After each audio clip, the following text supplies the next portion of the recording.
歡迎來到明星新聞 MKN Star News 頻道，請訂閱頻道，所以大家不要錯過當天最熱門的新聞。我們今天的時事通訊包括以下內容：楊洋粉絲時問工作室事件深度解析，當頂流粉絲開始審計團隊，內娛經濟模式正被改寫。2026年3月，一場看似普通的粉圈維權，卻迅速演變為娛樂行業的一次結構性討論。事件的主角是中國內娛頂級男演員之一楊洋，而推動這場輿論風暴的，並不是傳統意義上的黑粉或競爭對家，而是一直以來最堅定支持他的核心粉絲群體。當粉絲後援會發布時問工作室的公開質詢後，這場事件已經不再只是簡單的粉圈撕團隊，它更像是一場互聯網時代的粉絲審計，甚至被業內人士形容為一次粉圈版的宮廷政變。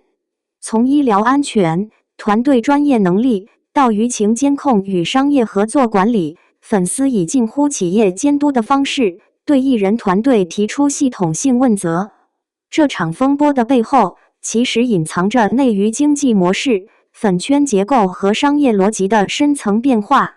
事件起點，一隻受傷的手，引爆粉圈信任危機。事情的導火索是楊洋的手傷復工事件。在劇組拍攝期間，楊洋的手部受傷並出現明顯腫脹。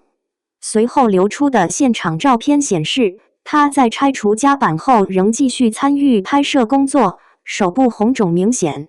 畫面很快在社交媒體傳播，引發粉絲強烈不滿。粉絲質疑的核心問題並不是演員敬業，而是為什麼團隊沒有保護好藝人？從粉絲的角度來看，藝人的身體健康不僅僅是個人問題，而是團隊管理能力的體現。當楊洋在深夜發文回應好好恢復，有點猛了時，本意是想平息輿論，但在粉絲群體看來，這句話卻反而放大了問題。如果連藝人本人都有點猛，那團隊到底在做什麼？於是，一場針對工作室的集體問責正式開始。時問工作室粉絲版的專業問責書。2026年3月11日，楊洋最大官方粉絲後援會發布了一份名為《時問工作室》的公開文件。與以往粉圈情緒化的控訴不同，這份文件結構嚴謹，條理清晰，甚至帶有明顯的行業專業性。文件內容涉及多個方面。第一，醫療安全保障。粉絲要求工作室公開藝人受傷後的醫療方案，包括是否有專業醫療團隊參與、康復計劃如何制定等。劇組安全管理。粉絲質疑工作室是否對拍攝環境進行安全評估，是否存在劇組管理漏洞。輿情監測能力。在手傷照片流出後，相關負面輿情迅速擴散，但團隊反應遲緩。粉絲甚至通過公開資料發現，楊洋團隊在輿情監測上的投入遠低於行業頭部藝人。公關決策效率。從輿情爆發到回應發布，中間存在明顯時間差，這在娛樂行業屬於嚴重公關失誤。第五，項目與商務管理。粉絲要求工作室解釋近年項目選擇邏輯，以及商業合作資源的規劃。這些問題並非簡單的情緒宣洩，而更像是一份粉絲版 KPI 考核報告。粉絲給出的結論也非常直接：團隊不達標，需要整改甚至更換。粉圈權力結構的變化，從支持者到雲經紀人。如果把時間往前推10年，粉絲與藝人團隊之間的關係往往非常簡單。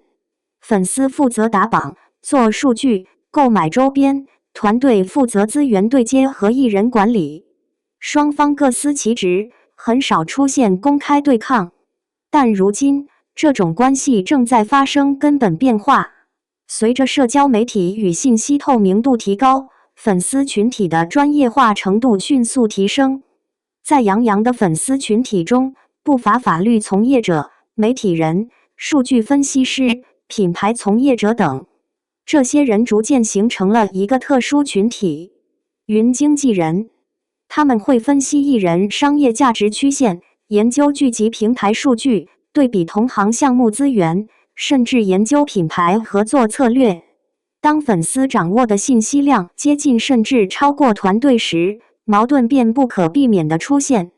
在這次事件中，粉絲不僅質疑團隊，還主動提供證據。有人翻出公開招標記錄，質疑團隊沒有購買專業醫療顧問服務。有人分析輿情傳播路徑，指出團隊錯過黃金公關窗口。還有技術粉整理出同行團隊輿情監測投入的數據對比。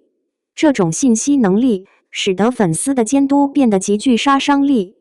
粉圈維權升級，從罵戰到斷供。如果說十問工作室只是輿論攻擊，那麼接下來粉絲的行動則更具現實影響。粉絲將戰場從社交平台轉移到了商業層面。首先是暫停消費行動。部分粉絲曬出郵件截圖，向合作品牌表達暫停購買相關產品的決定。雖然單個消費者影響有限，但當規模達到數萬甚至數十萬時，對品牌方來說就不再是小問題。其次是數據靜默行動。粉絲號召暫停日常打榜、控評、反黑等數據行為。對於高度依賴數據指標的娛樂行業來說，這種靜默會直接影響藝人的網絡熱度與商業評估。在內娛市場，數據不僅僅是粉絲娛樂，它同時也是品牌合作和項目投資的重要參考。一旦數據波動，資本方往往會產生疑慮。因此，有業內經紀人在匿名群聊中感嘆：“粉絲比對家還可怕。”團隊的被動回應、沉默與試探。面對這場持續升級的粉圈壓力，楊洋工作室的回應顯得非常謹慎。3月13日下午，一個關聯賬號發布了一段手部康復訓練的視頻。視頻沒有任何解釋性文字，僅簡單展示恢復訓練過程。這種回應方式被很多粉絲解讀為試探，既不正面回應質疑，也不完全沉默。但從輿情管理角度看，這種模糊策略並沒有明顯緩解矛盾。相反，一些粉絲認為這是逃避問題。為什麼粉絲越來越強勢？要理解這場風波，必須看到粉圈結構的變化。過去的粉絲經濟核心是情感驅動，哥哥只有我們了。粉絲通過情感綁定為藝人提供支持，但如今粉絲投入已經不僅僅是情感，他們投入了大量時間、金錢和社會資源。這種投入逐漸形成一種投資者心態，粉絲認為自己參與了藝人的成長，因此也擁有監督權。在這種邏輯下，粉絲與團隊之間的關係就像股東與管理層。一旦團隊表現不佳，粉絲自然會提出問責。內娛經濟模式的結構問題。從行業角度來看，這場事件也暴露了中國娛樂產業的一個長期問題：藝人團隊職業化程度不足。很多明星工作室仍然沿用早期的作坊式管理模式，團隊規模不大，決策依賴少數核心成員。這種模式在早期或許有效，但當藝人成為頂流後，複雜的商業體系需要更專業的管理結構，包括醫療與健康管理、法務與風險控制、輿情監控、商務規劃、品牌合作管理。如果缺乏專業團隊支持，任何一個環節出問題都可能引發輿論危機。粉圈與團隊的矛盾，誰才是真正的決策者？在理想情況下，粉絲與團隊應該形成合作關係，但現實往往更加複雜。粉絲的訴求是保護藝人形象和利益，團隊則需要平衡資本、平台、品牌與藝人的長期發展。兩者之間不可避免會出現利益差異。當粉絲擁有越來越強的話語權時，團隊決策空間也會被壓縮。某種意義上，這也是一種代理人戰爭，藝人本人往往被夾在中間。頂流的困境，粉絲既是護城河，也是風險。對於頂級明星來說，粉絲是最重要的支持力量，他們提供數據、消費能力和輿論防禦。但同時，粉絲的力量也可能變成風險。當粉絲內部出現不滿時，輿論壓力往往比外部攻擊更加猛烈，因為這意味着信任的崩塌。結局會是什麼？